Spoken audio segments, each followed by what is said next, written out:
नमस्कार, मी Rajratna Jondhale. Top news मराठीमध्ये आपलं स्वागत. नाशिक शहरातील उंटवाडी भागात असलेल्या बाल निरीक्षण गृहातून एक अल्पवयीन मुलगी गायब होण्याची धक्कादायक घटना घडली.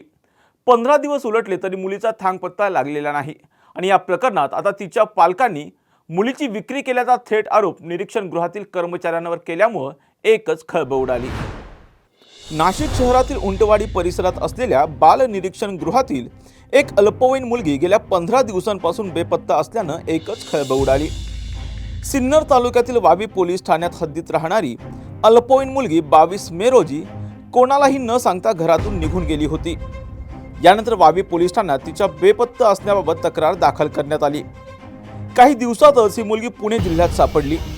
तिच्या सोबत असणाऱ्या तरुणावर बाल लैंगिक अत्याचार प्रतिबंधक कायदा अर्थात पोक्सो अंतर्गत गुन्हा दाखल करून त्याची रवानगी मध्यवर्ती कारागृहात करण्यात आली. तर पीडित मुलीला पुढील प्रक्रिया पूर्ण होईपर्यंत 1 महिन्यासाठी नाशिकमधील उंटवाडी येथील बाल निरीक्षण गृहात ठेवण्यात आलं. मात्र आता 15 दिवस झाले तरी संबंधित मुलगी निरीक्षण गृहातून गायब आहे.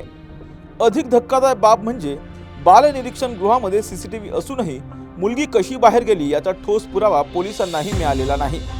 या घटनेनं हतबल झालेल्या मुलीच्या पालकांनी थेट बाल निरीक्षण गृहावरच गंभीर आरोप केलेत. निरीक्षण गृहात मुलीवर लक्ष ठेवण्यासाठी कर्मचारी असताना देखील मुलगी कशी बाहेर गेली, 15 दिवसापासून मुलीचा शोध का लागला नाही असा सवाल मुलीच्या पालकांकडून उपस्थित केला जातोय. बाल निरीक्षण गृहातील लोकांनी मुलीची विक्री केल्याचा गंभीर आरोप मुलीच्या पालकांनी केलाय. तर 2 दिवसात तपास लागला नाही तर निरीक्षण गृहाच्या गेटवरच आत्मदहन करण्याचा इशारा मुलीच्या पालकांनी दिलाय. घ्या परदेशात भरारी, तेही सर्वसामान्यांना परवडणारी. 1 रुपया भरा आणि थायलंडमध्ये फिरा. सचिन इंटरनॅशनल घेऊन आले आहेत जगातली सर्वात स्वस्त परदेश टूर. पूर्ण 5 दिवसांचं पॅकेज आता फक्त 32,999 रुपयांमध्ये. पॅकेजमध्ये विमान प्रवास, हॉटेल, ब्रेकफास्ट, ट्रान्सपोर्ट आणि प्रेक्षणीय स्थळे. सचिन इंटरनॅशनल 18 वर्षांपासून पर्यटन क्षेत्रातील एक विश्वसनीय नाव. सचिन इंटरनॅशनल सोबत मनसोक्त फिरा. संपर्क 7767989898.